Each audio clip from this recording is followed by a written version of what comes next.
ସକାଳୁ ବାସି ମୁହଁରେ ମାତ୍ର 3 ଥର ପଢ଼ି ଦିଅନ୍ତୁ ଏହି ଗୋଟିଏ ମନ୍ତ୍ର। ଗ୍ୟାରେଣ୍ଟି ଦେଉଛି ସନ୍ଧ୍ୟା ହେବା ମାତ୍ରେ ସେ ଝିଅ ଆପେ ଆପେ ପଟିଯିବ।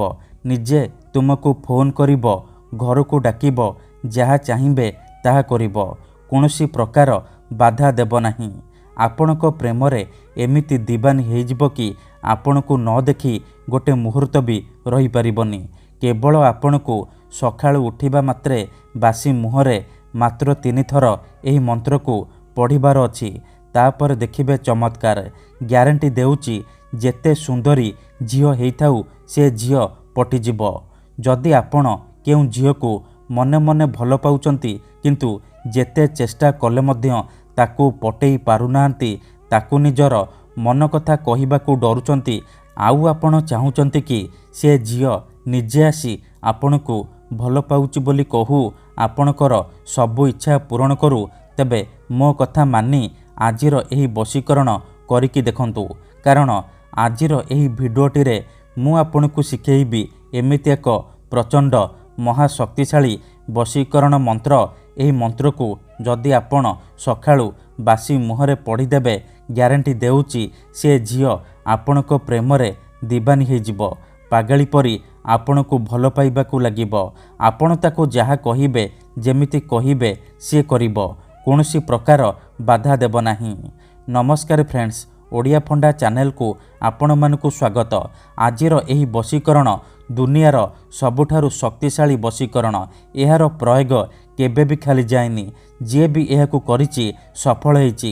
ବର୍ଷ ବର୍ଷ ଧରି ଭାଙ୍ଗି ଯାଇଥିବା ପୁରୁଣା ପ୍ରେମକୁ ଫେରାଇ ଆଣିପାରିଛି। ଶାଶୁ, ନଣନ୍ଦ, ଦିଅର, ଭାଉଜ କାହାକୁ ବି ନିଜ ବଶରେ କରି ତାଠାରୁ ନିଜର ମନ ମୁତାବକ କାମ ହାସଲ କରିପାରିଛି। ତେଣୁ ଆପଣ ବି ମୋ କଥା ମାନି ଏହି ବଶୀକରଣ ଗୋଟିଏ ଥର କରିକି ଦେଖନ୍ତୁ। ତାପରେ ଦେଖିବେ କିପରି ସେହି ସମୟଠାରୁ ସେ ଝିଅ ଆପଣଙ୍କ ଆଡ଼କୁ ଆକର୍ଷିତ ହେବାକୁ ଲାଗିବ। ପଡ଼ିଶା ଘର ଭାଉଜ ହାତ ଧରିକି ଘରକୁ ଡାକିବ, ଯାହା ଚାହିଁବେ ତାହା କରିବ। ତେବେ ଏହି ବଶୀକରଣ ଆପଣ କିପରି କରିବେ, କେମିତି କରିବେ, ମୁଁ ଆପଣଙ୍କୁ ଶିଖେଇବି। ସମ୍ପୂର୍ଣ୍ଣ ପ୍ରୟୋଗ ବିଧି ଠିକ୍ ଭାବରେ ଶିଖେଇବି। ଜାଣିବା ପାଇଁ ଭିଡ଼ିଓଟିକୁ ମୂଳରୁ ଶେଷ ପର୍ଯ୍ୟନ୍ତ ପୁରା ଧ୍ୟାନ ସହିତ ଦେଖନ୍ତୁ। ତେବେ ଯାଇକି ଆପଣ ସମ୍ପୂର୍ଣ୍ଣ ପ୍ରୟୋଗ ବିଧି ଜାଣିପାରିବେ। ଅଧାରୁ ଛାଡ଼ିକି ପଳେଇଲେ କିମ୍ବା କାଟି କାଟି ଦେଖିଲେ ଆପଣ କିଛି ବି ବୁଝିପାରିବେନି। ପରେ କହିବେ ଗୁରୁଜୀ ଆପଣଙ୍କର ବଶୀକରଣ କାମ କରୁନି। ଦେଖନ୍ତୁ, ବଶୀକରଣ ବିଧି ଜାଣିବା ପୂର୍ବରୁ ଗୋଟିଏ ଛୋଟିଆ କଥା ଜାଣି ରଖନ୍ତୁ। ଯେଉଁପରି ଆପଣ ଭଗବାନଙ୍କୁ ମାନୁଛନ୍ତି, ଭଗବାନଙ୍କ ଉପରେ ବିଶ୍ୱାସ ରଖିଛନ୍ତି, ନିଜର ସବୁ ଦୁଃଖ କଷ୍ଟ ଅସୁବିଧା ଭଗବାନଙ୍କୁ ଜଣାଉଛନ୍ତି, ଯଦି ସେ ଅସୁବିଧାର ସମାଧାନ ନ ହେଲା ତାହାର ମାନେ ନୁହେଁ କି ଭଗବାନ ନାହାନ୍ତି। ସେହିପରି ମନ୍ତ୍ର ତନ୍ତ୍ର ହୁଏ, ବଶୀକରଣ କାମ କରେ, କିନ୍ତୁ ଏହାକୁ ଆପଣଙ୍କୁ ସିଦ୍ଧ କରିବାକୁ ପଡ଼ିବ। ପ୍ରୟୋଗ ବିଧିକୁ ଠିକ୍ ଭାବରେ କରିବାକୁ ପଡ଼ିବ। ତେବେ ଯାଇ ମୁଁ ଆପଣଙ୍କୁ ଗ୍ୟାରେଣ୍ଟି ଦେଉଛି ଆପଣ ଯେଉଁ ଝିଅ ବା ବିବାହିତା ନାରୀକୁ ଚାହିଁବେ ଅତି ସହଜରେ ପଟେଇ ପାରିବେ। 100ରୁ 100% ପଟେଇ ପାରିବେ। ତାକୁ ନିଜ ବଶରେ କରି ତାଠାରୁ ନିଜର ମନ ମୁତାବକ କାମ ହାସଲ କରିପାରିବେ। ତେବେ ବଶୀକରଣ କରିବା ପୂର୍ବରୁ ବଶୀକରଣ ବିଷୟରେ କିଛି ଜାଣି ରଖନ୍ତୁ। ବଶୀକରଣ କ'ଣ ପାଇଁ କରାଯାଏ? ଯେତେବେଳେ ଆପଣ କାହାକୁ ନିଜଠାରୁ ଅଧିକ ଭଲ ପାଉଛନ୍ତି, ତା ବିନା ବଞ୍ଚିପାରିବେନି ଭାବୁଛନ୍ତି, ତା ପଛରେ ଗୋଡ଼େଇ ଗୋଡ଼େଇ ଥକିଗଲାଣି, ହେଲେ ସେ ଝିଅ ବା ନାରୀ ଆପଣଙ୍କୁ ଭାव ଦେଉନି, ଆପଣଙ୍କୁ ଅଣଦେଖା କରୁଛି, ସେତେବେଳେ ଆପଣ ବଶୀକରଣ କରିପାରିବେ। ବଶୀକରଣର ମାନେ ହେଉଛି ନିଜର ଭାବନାକୁ ଅନ୍ୟର ଦିମାଗରେ ପହଞ୍ଚାଇବା, ନିଜର ଭଲ ପାଇବାକୁ ଅନ୍ୟର ଦିମାଗରେ ପହଞ୍ଚାଇବା, ମାନେ ସେ ଝିଅ ବା ନାରୀର ଦିମାଗରେ ପହଞ୍ଚାଇବା।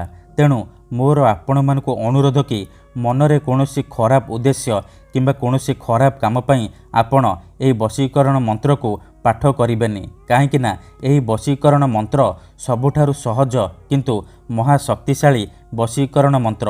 ଏହି ମନ୍ତ୍ରକୁ ଯଦି ଆପଣ ସକାଳୁ ଉଠିବା ମାତ୍ରେ ବାସି ମୁହଁରେ ପଢ଼ିଦେବେ, ସେପଟେ ସେ ଝିଅ ବା ନାରୀ ଆପଣଙ୍କ ପ୍ରେମରେ ଦିବାନୀ ହେଇଯିବ।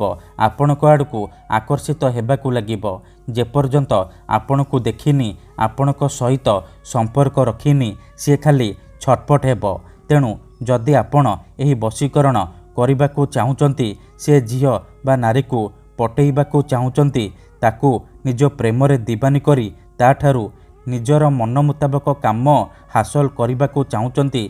तेणु मोर आपण मानक अनुरोध कि आपण भिडियोटी को मूलर शेष पर्यंत पूरा ध्यान सहित देखंतु।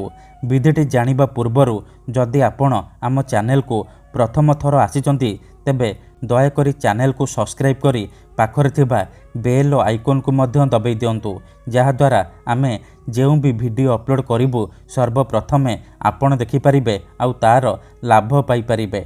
मने रखंतु एही वशीकरण विधि को आपण केउ भी बारे करि परिबे, किंतु जेबे भी करिबे सखाळु बासी मुहरे करिबे। बिना हाथ गोड़ धोईकी सखाळु बासी मुहरे करिबे। प्रथमे आपण कोन करिबे, जेतेबेले रातिरे सोइबा पई जिबे गोटिए ग्लास रे चीनी पानी आनिबे। तापरे से पानी ग्लास को निजर सामने रखिबे आउ 7 थर सेई झियो बा नारीर नाम कहिबे जहाको आपण बसरे करबाकू चाहुचंती। प्रथमे आपण ताकू मने मने भाबिबे, तार मुह को निज मनरे भाबिबे। तापरे 7 थर सेई झियो बा नारीर नाम कही आपण पानी ग्लास रे 3 थर फुंकी देबे। तापरे से पानी ग्लास को निजर खट तले रखिकी सोई पड़िबे। जदि आपण खटरे सोउनांती तले सोउचंती तेबे आपण से पानी ग्लास को निजर मुंड पाखरे रखिकी सोई पड़िबे। सखाळु उठिबा मात्रे बासी मुहरे बिना हाथ गोड़ धोईकी बासी मुहरे आखि बंद करिकी सेई झियो बा नारी को मने मने भाबिबे, तार मुह को निज मनरे भाबिबे। तापरे एही मंत्र को मात्र 3 थर पढ़िबे आउ 3 ढोक पानी आपण पी देबे। देखंतु मनेकर आपण जेउ झियो बा नारी को बसरे करबाकू चाहुचंती तार नाम हेउची सविता, तेबे आपण मंत्र को एहीपरि पढ़िबे। सविता तीव्र बसीभूतं, सविता तीव्र बसीभूतं, सविता तीव्र बसीभूतं। थरे आपण कहिबे सविता तीव्र बसीभूतं, गोटे ढोक पानी पी देबे। आउ थरे कहिबे सविता तीव्र बसीभूतं, आउ गोटे ढोक पानी पी देबे। एहीपरि आपण लगातार 3 थर सविता तीव्र बसीभूतं कहिबे आउ 3 ढोक पानी पी देबे। एहीपरि लगातार 3 दिन पर्यंत सखाळु उठिबा मात्रे बासी मुहरे करिबे। मने रखंतु एही विधि को आपण अधारु छाड़िबेनी। लगातार 3 दिन पर्यंत सखाळु उठिबा मात्रे बासी मुहरे एहीपरि करिबे।